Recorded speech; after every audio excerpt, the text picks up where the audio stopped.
नमस्कार दोस्तों। एक बार फिर स्वागत है आपके अपने चैनल नवजीवन क्लासेज में। तो हम पढ़ रहे थे आदिकालीन साहित्य के बारे में।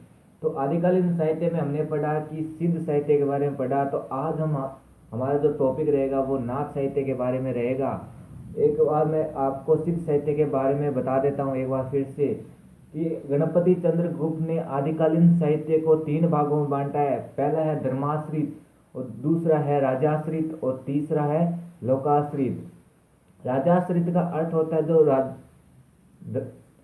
धर्माश्रित का अर्थ होता है जिसमें धर्म पर आश्रित, और राजाश्रित का अर्थ होता है जिसमें राजाओं की गाथाओं से संबंधित होता है, और लोकाश्रित होता है जिसमें जनता से संबंधित होता है।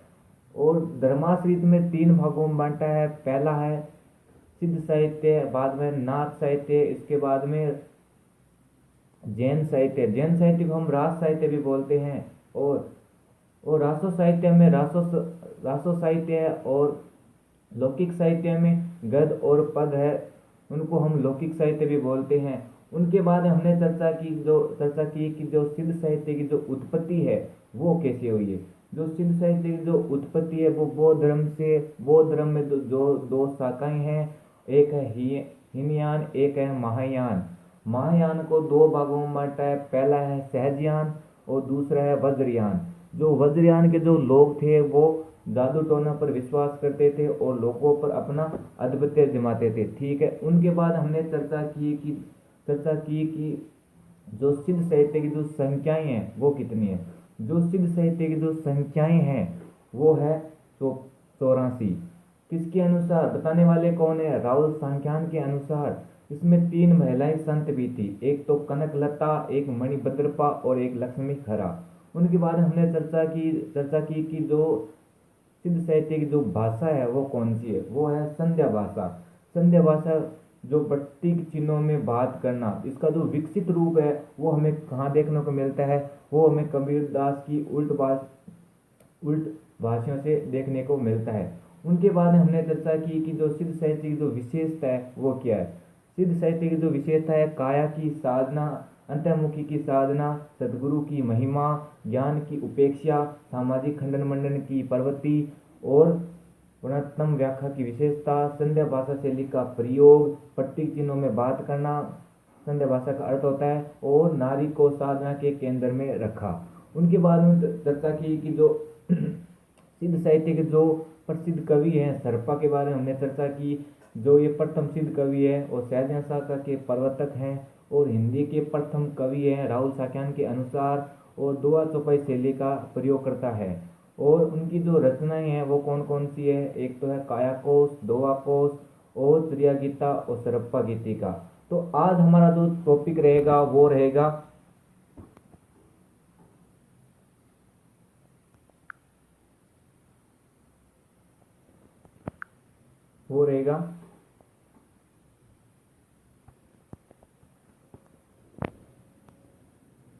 नाथ साहित्य।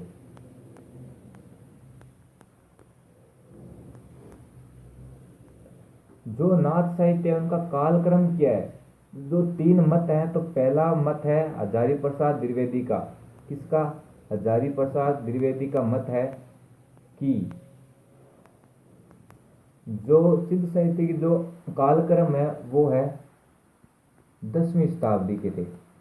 जो नाथ है जो 10वीं शताब्दी के थे। और दूसरा है रामचंद्र शुक्ल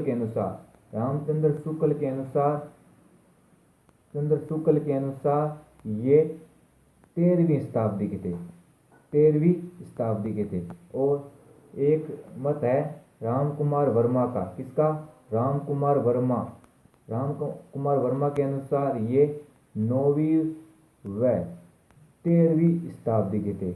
9वीं व 13वीं शताब्दी के थे। और उनके बाद हम चर्चा करते हैं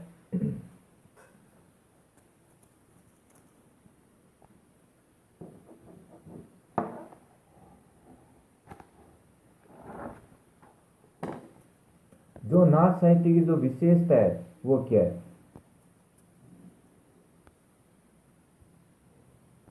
नाथ साहित्य की विशेषता क्या है? एक विशेषता है नारी को साधना के केंद्र, साधना के केंद्र से अलग, अलग रखा, अलग किया। नारी को साधना के केंद्र से अलग किया। और दूसरी विशेषता क्या है? पंच मकारों की, पंच मकारों का त्याग, पंच मकारों का त्याग। और तीसरी विशेषता क्या है? जो तीसरी विशेषता है वो है चारित्रिक शुद्धता पर बल। और चौथी विशेषता है अवधूत मत सन्यासी, किसके अनुसार? हजारी प्रसाद द्विवेदी के अनुसार। ठीक है। और पांचवी विशेषता है सिद्ध साहित्य का विकसित रूप। एक तो है चारित्रिक, चारित्रिक मत, चारित्रिक शुद्धता, शुद्धता। एक अवधूत मत सन्यासी, मत सन्यासी। और एक सिद्ध साहित्य का विकसित रूप, सिद्ध साहित्य का विकसित रूप। किसके अनुसार? राहुल सांख्यान के अनुसार। ये तो हो गई विशेषता, ये तो हो गई विशेषता। अब हम चर्चा करते हैं जो नाथ साहित्य की जो संख्या है वो कितनी है। जो नाथ साहित्य की जो संख्या है वो है, संख्या, संख्या है 9। कितनी है? 9। और अगर आपको पूछ ले कि नाथ साहित्य के प्रवर्तक कौन है, तो नाथ साहित्य के जो प्रवर्तक है वो है गोरखनाथ। कौन है? गोरखनाथ, गोरखनाथ। ठीक है।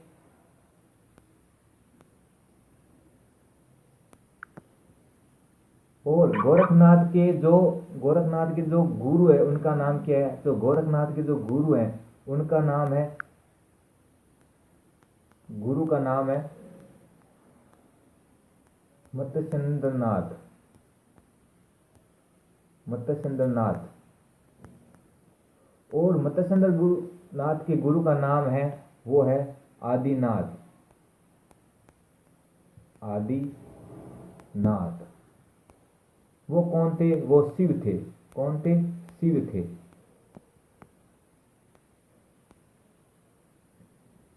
अब हम चर्चा करते हैं जो मत्स्येंद्रनाथ के जो ग्रंथ है उनके बारे में चर्चा करते हैं। जो मत्स्येंद्रनाथ के जो ग्रंथ है, जो ग्रंथ है, पहला ग्रंथ कौन सा है? पहला है ज्ञान, पहला है ज्ञान करिता, ज्ञान करिता। और दूसरा अकुल वीर तंत्र, अकुल वीर तंत्र। दूसरा अकुल वीर तंत्र। तीसरा है काल ज्ञान निर्णय, कोल ज्ञान निर्णय। तीसरा है कोल ज्ञान निर्णय, ज्ञान निर्णय। और चौथा ग्रंथ है कुलानंद। चौथा है कुलानंद, चौथा है कुलानंद।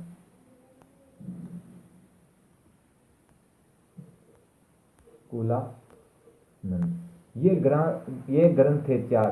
पहला है ज्ञान करिता, दूसरा है अकुल वीर तंत्र, तीसरा है काल ज्ञान निर्णय और चौथा है कुलानंद।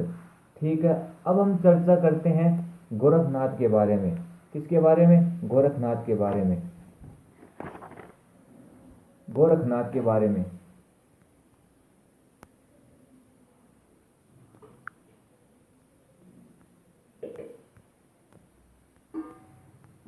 गोरखनाथ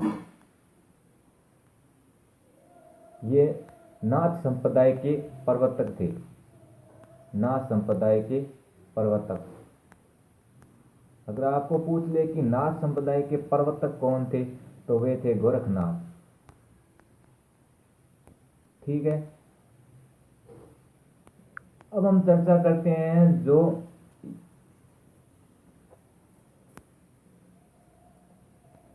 ये हठ योग, हठ योग की साधना, हठ योग की साधना। है का मतलब होता है सूर्य, और हट का ट का मतलब होता है चंद्रमा, चंद्रमा। हठ योग की साधना करते थे। और उनकी एक पंक्ति है, उनका नाम है जोय जोय पिंड सोई ब्रह्मांडे, जोय जोय पिंड ब्रह्मांडे, जोई जोई पिंड ब्रह्मांडे।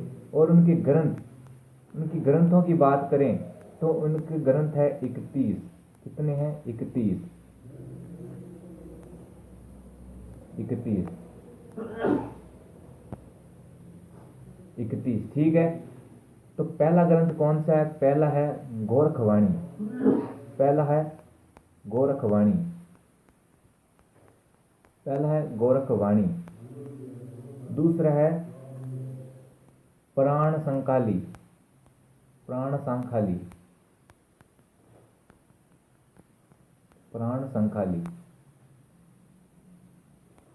और तीसरा, तीसरा कौन सा है? तीसरा है शिष्या दर्शन। कौन सा है? शिष्या दर्शन। और तीसरा है शिष्या दर्शन, शिष्या दर्शन। और चौथा है मच्छिंद्र, मच्छिंद्र गोरख बोध, गोरख बोध। ठीक है, अगर आपको पूछ ले कि गोरखवाणी के रचनाकार कौन है, तो वो तो है गोरखनाथ। ठीक है, आपको अगर पूछ ले गोरखनाथ वाणी के संपादक कौन है, तो संपादक है, संपादक कौन है? तो संपादक है वो है पीताम्बर दत्त, पीताम्बर दत्त, पीताम्बर दत्त जो उनके संपादक है। ठीक है, ये थी नाथ साहित्य के बारे में चर्चा। तो दोस्तों, ये वीडियो आपको पसंद आए तो लाइक करें और शेयर करें अपने सोशल प्लेटफॉर्म पर। धन्यवाद।